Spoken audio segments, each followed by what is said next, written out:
Hello everyone, welcome to third lecture of measurements and experimentations. और आज का lecture बहुत ही इंटरेस्टिंग होने वाला है क्योंकि आज के लेक्चर में हम डिस्कस करेंगे कुछ मेजरिंग इंस्ट्रूमेंट्स के बारे में।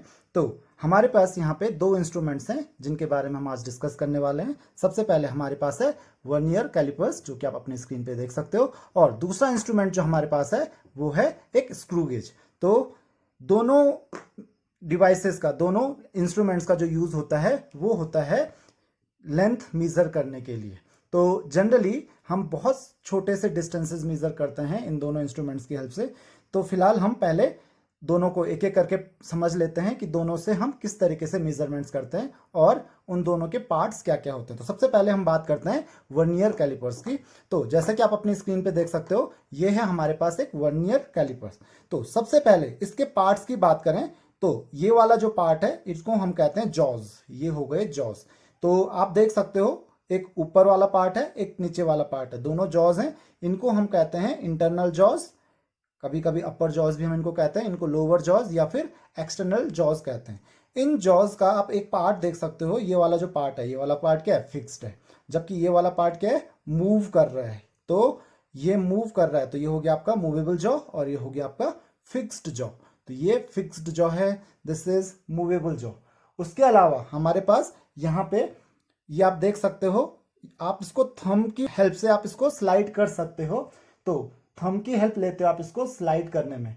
तो यहाँ पे आपके पास एक स्क्रू होगा, इसको हम कहते हैं, जिसको आप थंब की हेल्प से मूव करते हो और फिर ये स्लाइड होता है, तो इसको हम कहते हैं थंब स्क्रू।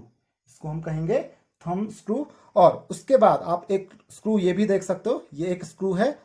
तो इस स्क्रू का क्या यूज होता है, तो ये स्क्रू आप देख सकते हो, इस स्क्रू को अगर आप टाइट करोगे तो ये लॉक हो जाएगा, उसके बाद ये मूव नहीं करेगा, उसके बाद ये फर्दर मूव नहीं करेगा। तो इसको हम कहते हैं लॉकिंग स्क्रू। तो आई होप कि आपको ये चीज समझ में आ गई होगी कि इनका काम क्या है। इसकी हेल्प से आप इसको स्लाइड करोगे, इसकी हेल्प से आप इसको लॉक करोगे। तो ये लॉकिंग स्क्रू हो गया, ये हो गया थंब स्क्रू। उसके अलावा आप देख सकते हो पीछे से इसकी एक टेल निकल रही है, तो इसको हम कहते हैं डेप्थ मेजरिंग ब्लेड। ये एक ब्लेड है जिसको आप कहोगे डेप्थ मेजरिंग ब्लेड। तो जैसे ही आप इसको स्लाइड करोगे, आप देख सकते हो, जैसे ही आप इसको स्लाइड करोगे तो ये पूरा अंदर चला जाता है, और जैसे ही आप इसको बाहर की तरफ स्लाइड करते हो, जैसे जैसे आप लेंथ मेजर करते हो, तो ये ब्लेड की लेंथ भी बढ़ती जाती है। तो this is depth measuring blade. अब देखते हैं हम कि इसको हम यूज करते कैसे हैं। तो सबसे पहले हम बात करते हैं इसकी, कि इस डिवाइस को हम कैसे यूज करते हैं। तो आप यहाँ पे देख सकते हो कि यहाँ पे हमारे पास एक स्केल है, इसको हम कहते हैं मेन स्केल। तो ये आपके पास जैसे नॉर्मल स्केल होता है उसी तरीके का स्केल है। जैसे कि आपको पता है यहाँ पे जो लेंथ होती है यहाँ पे सेंटीमीटर में है, यहाँ पे इंचेस में है, तो आप क्लियरली देख सकते हो अपनी स्क्रीन पे। उसी तरीके से यहाँ पे एक और छोटा सा स्केल होता है जो आपको अब दिखाई दे रहा होगा अपनी स्क्रीन पे।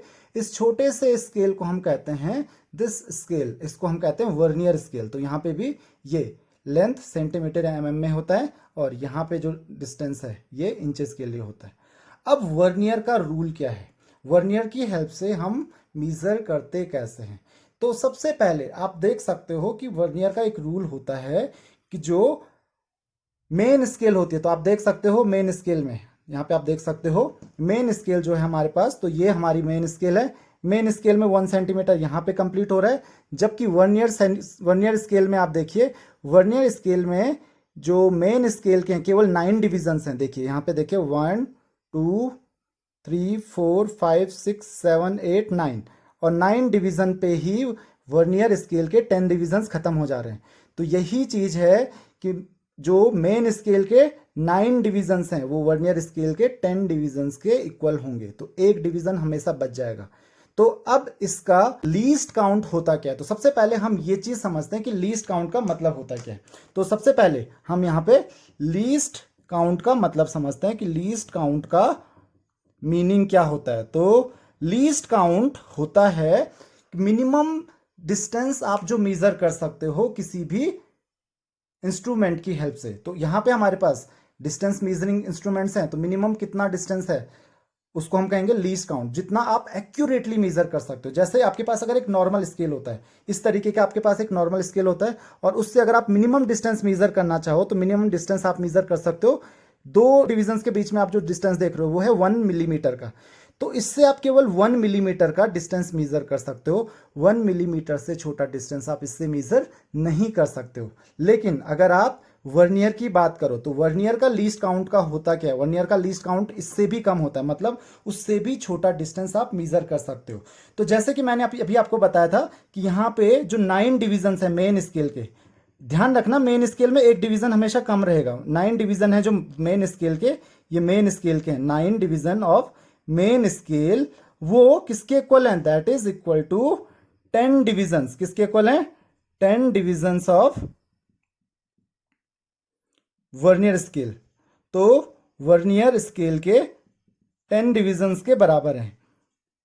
अब होता क्या है, इसका लीस्ट काउंट क्या होता है, लीस्ट काउंट ध्यान रखिए, लीस्ट काउंट जो होगा, लीस्ट काउंट इक्वल टू हो जाता है 1 upon number of divisions in vernier scale. Vernier scale में आप नंबर ऑफ डिवीजन देखिए कितने हैं, 1 divided by number of division in vernier scale. तो अगर यहाँ पे देखिए वर्नियर स्केल में मैंने अभी आपको बताया था, यहाँ पे आप ध्यान से देखिए, अगर आप चाहो तो आप वीडियो को पॉज करके काउंट कर सकते हैं। ये 0 फर्स्ट वाला जो डिवीजन है यहाँ से मत काउंट कीजिए, फर्स्ट वाला ये 0 माना जाएगा। सेकेंड वाला, क्योंकि यहां से आप 0 से शुरू करोगे, 0 1 2 3 4 5 6 7 8 9 10, तो 10 डिविजन हैं। तो लीस्ट काउंट क्या हो जाएगा इसका, इसका हो जाएगा 1/10। और 1/10 कितना, मिलीमीटर, क्योंकि जितना आपका मिनिमम डिवीजन किसका है, मेन स्केल का। तो मेन स्केल का मिनिमम डिवीजन क्या था, मेन स्केल का लीस्ट काउंट क्या था।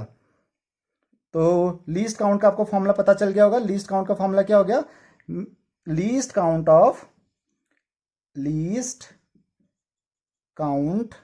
Of main scale divided by number of divisions in vernier scale. तो इस तरीके से ये आपके पास फॉर्मूला हो जाएगा किस चीज का, लीस्ट काउंट का। Least count in main scale, तो मेन स्केल ये है, मेन स्केल का मैंने आपको लीस्ट काउंट बताया, मिनिमम कितना मेजर कर सकते हो, दैट इज 1। तो 1 mm upon number of divisions in vernier scale, जो 1/10 आया है। अगर यहीं पे जो लीस्ट काउंट है मेन स्केल का 1 mm होता और वर्नियर स्केल में 20 डिविजन्स होते, अगर वर्नियर स्केल में 20 डिविजन्स होते तो फिर इसका क्या हो जाता, 1/20 हो जाता। तो आई होप कि आपको ये बात समझ में आ गई होगी कि लीस्ट काउंट इसका मतलब 1/10 mm। 1/10 mm कितना होता है, 1/10 mm इज इक्वल टू होता है, that is equal to 0.1 mm। अब देखिए इससे केवल आप मेन स्केल अगर आपके पास होता तो मेन स्केल से आप केवल 1 mm मेजर कर सकते हो, जबकि यहां से वर्नियर स्केल की हेल्प से आप 0.1 mm तक का भी डिस्टेंस मेजर कर सकते हो। अब क्वेश्चन ये है कि हम क्या क्या इससे मेजर करते हैं। तो जनरली वर्नियर स्केल और स्क्रू गेज का यूज जो होता है वो डायमीटर मेजर करने में होता है, बहुत ज़्यादा यूज होता है इसका डायमीटर मेजर करने में।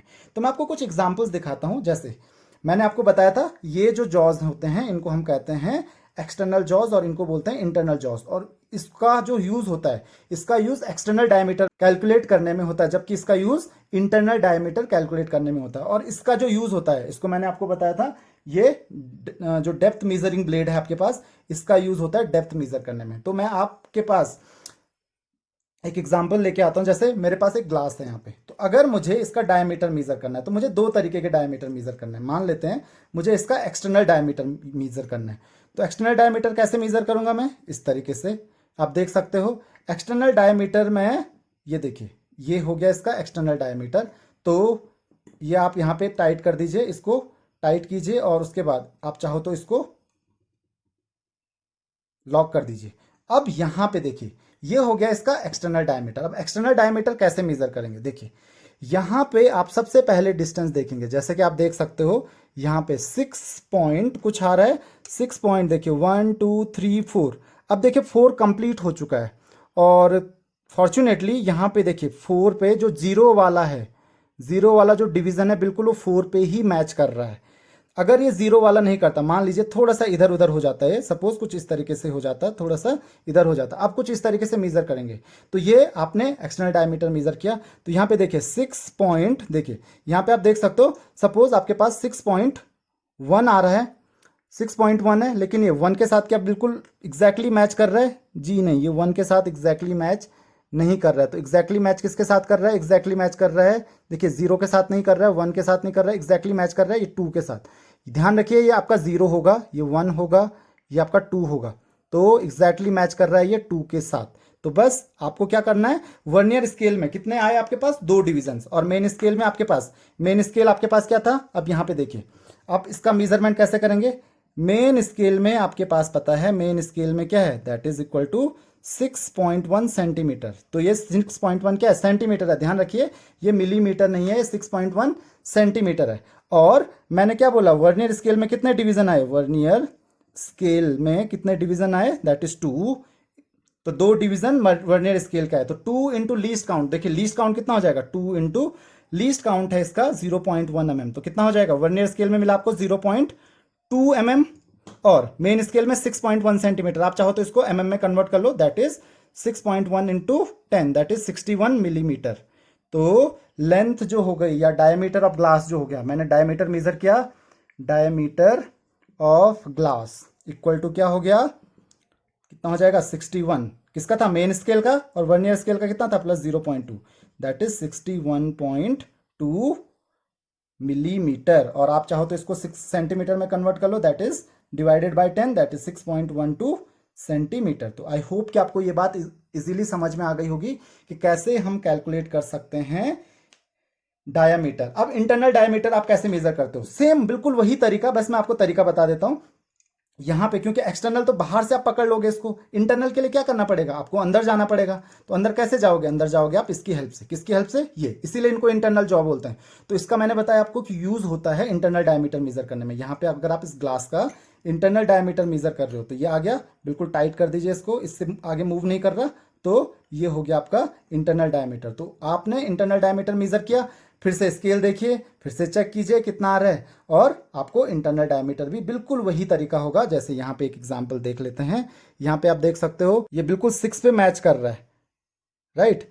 तो इसका मतलब क्या हो गया, ये हो जाएगा आपका 6 सेंटीमीटर, ये तो एग्जैक्ट हो गया बिल्कुल, क्योंकि वर्नियर स्केल पे तो 0 है, तो वर्नियर स्केल लेने की जरूरत ही नहीं है, तो ये हो जाएगा 6 सेंटीमीटर, या आप इसको 60 mm भी लिख सकते हो, जैसे उस समय 6.4 एग्जैक्ट आया था। तो आई होप कि आपको समझ में आया होगा। अब तीसरी चीज होती है डेप्थ। अब इस ग्लास की मुझे डेप्थ मेजर करनी है कि कितना गहरा है, केवल ग्लास ही नहीं, आप किसी भी चीज की डेप्थ मेजर कर सकते हो। तो हमको सेम यही यूज करना, देखिए सेम यही यूज करना है। इस समय मुझे यूज करना है डेप्थ मेजरिंग ब्लेड का, इसकी हेल्प लेनी है। तो आप देख सकते हो यहाँ पे, इसकी हेल्प से हम कैसे मेजर करेंगे डेप्थ, देखिए तो ये आपका डेप्थ हो गया। देखिए इसको आप टच कीजिए एंड तक, देखिए ये डेप्थ नहीं आप अभी तक आ रहा है, आप इसको एंड तक टच कीजिए, एंड तक टच करेंगे, और ध्यान रखिए ये आपने एंड तक टच किया, लेकिन यहाँ पे ये फिट आना चाहिए बिल्कुल ऊपर तक, तो आप इसको थोड़ा सा कम कीजिए। तो ये आपने डेप्थ मेजर कर ली इसकी। तो अब देखिए इस तरीके से आप डेप्थ इसकी मेजर कर सकते हो। अब सेम वही चीज ये देखिए, तो यहाँ तक, यहाँ से शुरू कीजिए, ध्यान रखिए आपको यहाँ तक करना है, यहाँ से लेके और पूरा डेप्थ तक। और उसके बाद आप सेम यहाँ पे देख लीजिए, जैसे यहाँ पे आपको मैं अगेन बता देता हूँ, यहाँ पे देखिए ये हमारे पास 7 पॉइंट समथिंग आ गया। तो यहाँ पे हमारे पास आ गया ये 7 पॉइंट, देखिए 7.1, 7.2, 7.2 से थोड़ा सा ज़्यादा है। देखिए तो मैच देखिए किस पे कर रहा है, फर्स्ट पे नहीं कर रहा है, सेकंड पे भी नहीं कर रहा है, थर्ड पे भी नहीं कर रहा है, फोर्थ पे देखिए, फोर्थ पे मेरे ख्याल से एग्जैक्टली मैच कर रहा है, या फिर फिफ्थ पे ज़्यादा अच्छे से मैच कर रहा है। तो ये देखिए ये इसके साथ मैच कर रहा है, तो इसका मतलब इसकी जो लेंथ होगी 7 पॉइंट, तो यहाँ पे ध्यान रखना आपको कि इसकी जो लाइन होगी, डिवीजन लाइन जो होगी, इसकी कौन सी डिवीजन लाइन के साथ मैच कर रहा है।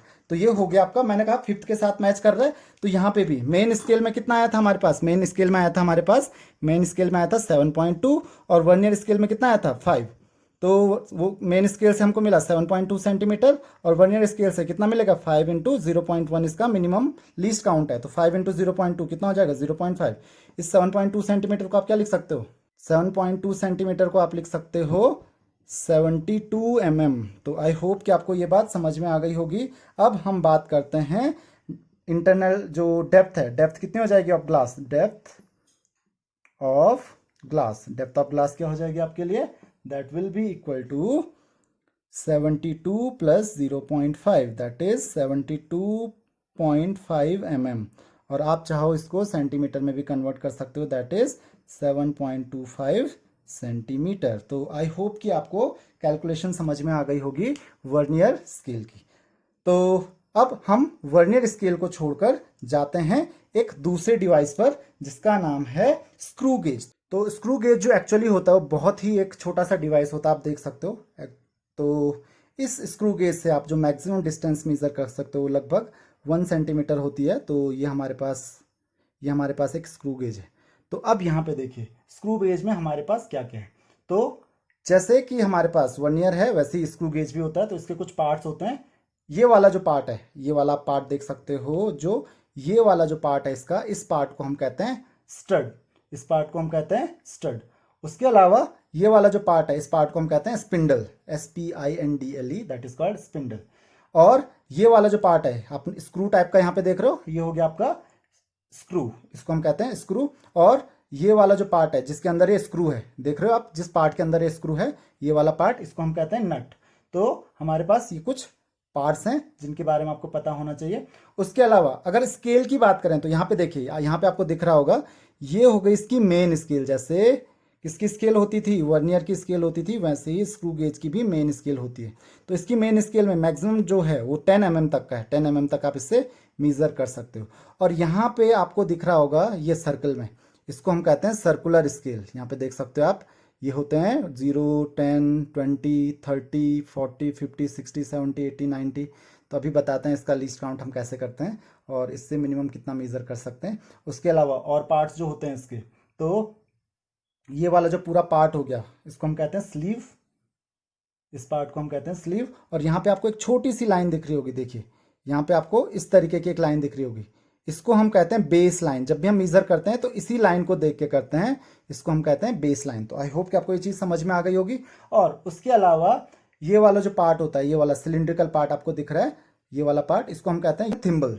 तो ये वाला पार्ट थिम्बल हो गया। और ये वाला पार्ट, ये एंड वाला पार्ट, बहुत ही इंपॉर्टेंट होता है, इसको हम कहते हैं रैचेट। तो ये वाला पार्ट हो गया रैचेट। तो चलो देखते हैं कि हम कैसे मेजरमेंट कर सकते हैं इस स्क्रू गेज की हेल्प से। तो सबसे पहले बात करते हैं लीस्ट काउंट की। तो लीस्ट काउंट मेजर करने से पहले इसमें एक टर्म आती है, जिसको आप कहते हैं पिच।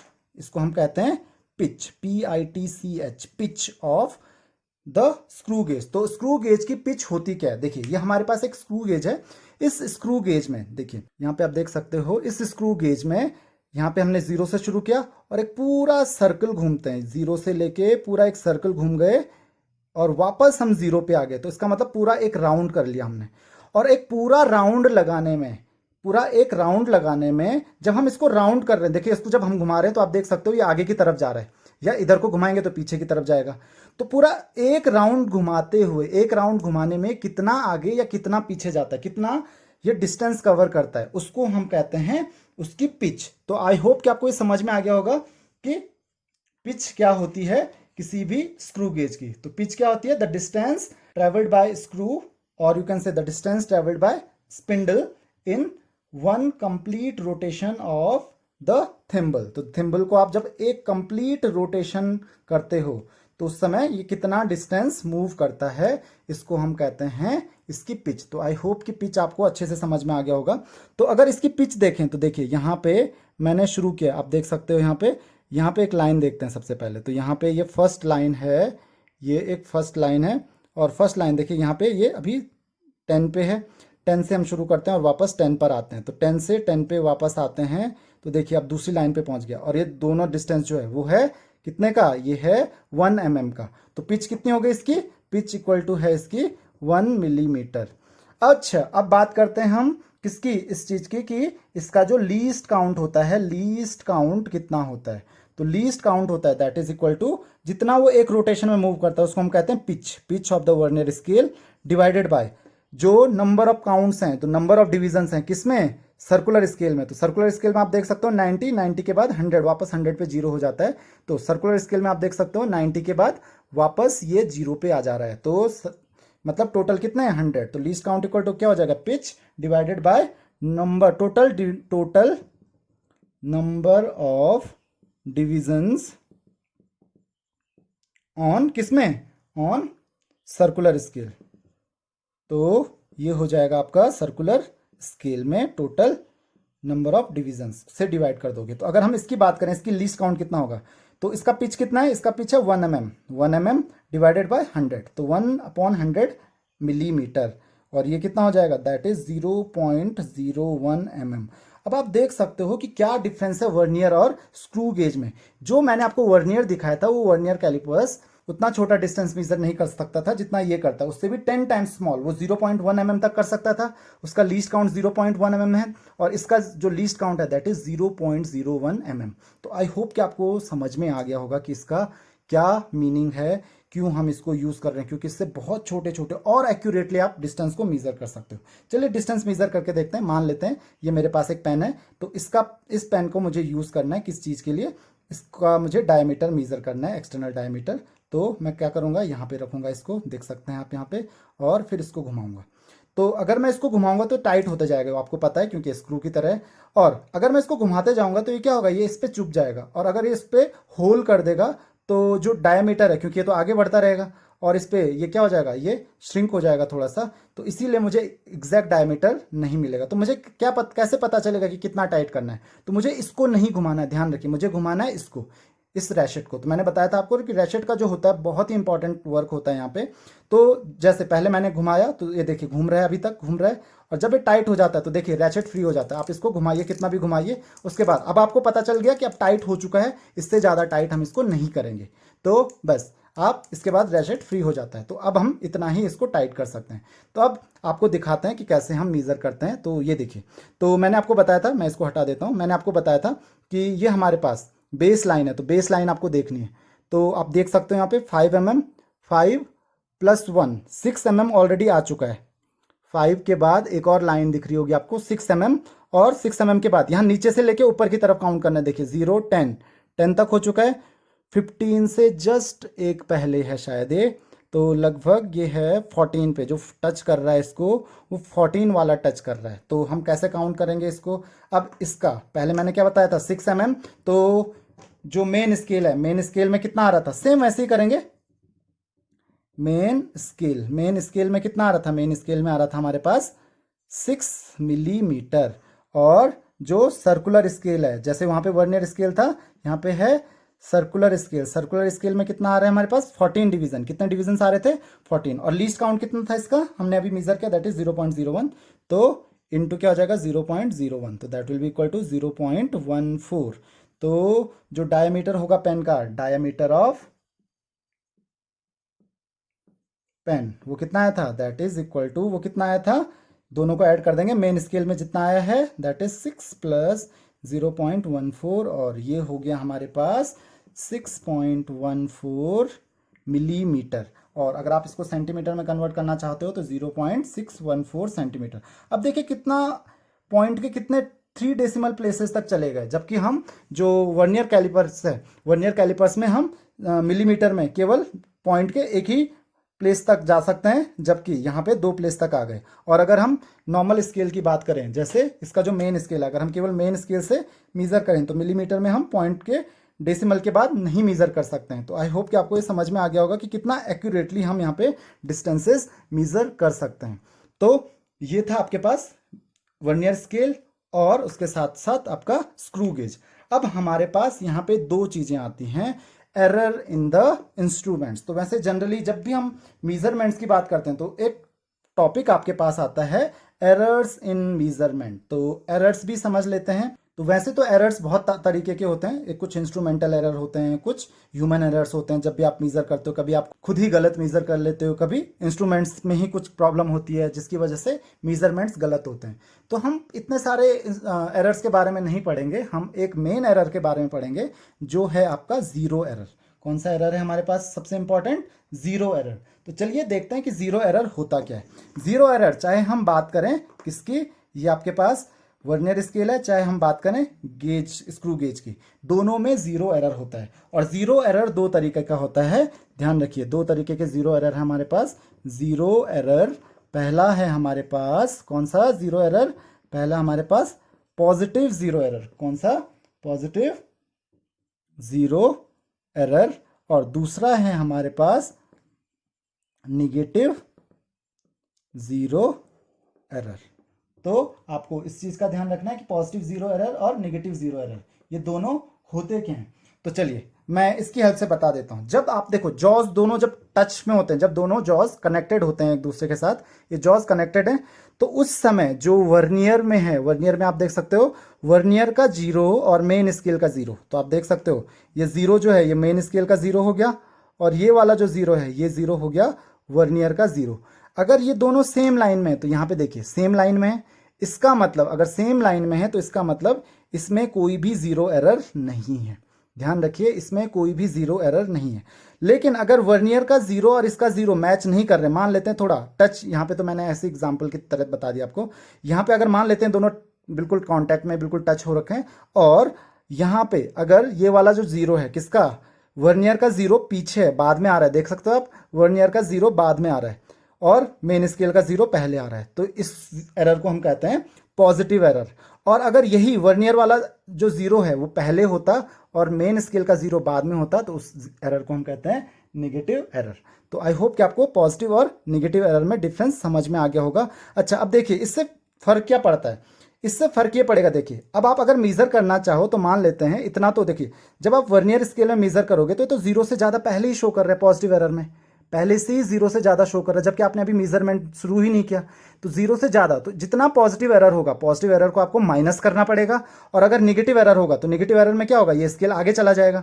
तो जब आप कुछ मेजर कर लोगे तब जाके 0 पे आएगा, तो मतलब आपने मेजर कर लिया कुछ डिस्टेंस तब जाके 0 पे आ रहा है। तो इसका मतलब क्या होगा, इसका मतलब कि यहाँ पे आपने ऑलरेडी कुछ मेजर किया है तब भी ये 0 बता रहा है, तो नेगेटिव एरर जो होगा उसको आपको ऐड करना पड़ेगा, पॉजिटिव एरर को आपको माइनस करना पड़ेगा। तो इस चीज़ का आपको ध्यान रखना है। सेम वही चीज़ स्क्रू गेज में भी आती है। तो आप स्क्रू गेज में देखिए बेस लाइन देखिए, तो बेस लाइन से ये आप देखिए इसमें आपको एरर जरूर मिल जाएगा, ये मेरा स्क्रू गेज है इसमें एरर मिल जाएगा। तो जो इसकी बेस लाइन है, देखिए बेस लाइन होनी चाहिए थी किस पे, एकदम 0 पे, लेकिन ये 0 से क्या है, अगर देखिए अगर इस 0 से आगे है तो देखिए 10 पे 20 पे 30 पे, तो 0 से आगे निकल गई, तो ये क्या हो जाएगा, पॉजिटिव एरर हो गया, क्योंकि हमको तो 0 से मेजर करना होता है। लेकिन अगर ये 0 से पीछे निकल गई बेस लाइन, अगर जब आपने इसको टच किया, ध्यान रखिए ये दोनों स्टड और स्पिंडल दोनों जब क्या है टच हैं एक दूसरे से, तो यहाँ पे आपने टच किया हुआ है और ये 0 से पीछे निकल गया, तो ये अभी पीछे है। जब आप कुछ डिस्टेंस मेजर कर लोगे तब जाके ये 0 होगा, तो ये हो गया निगेटिव एरर। तो पीछे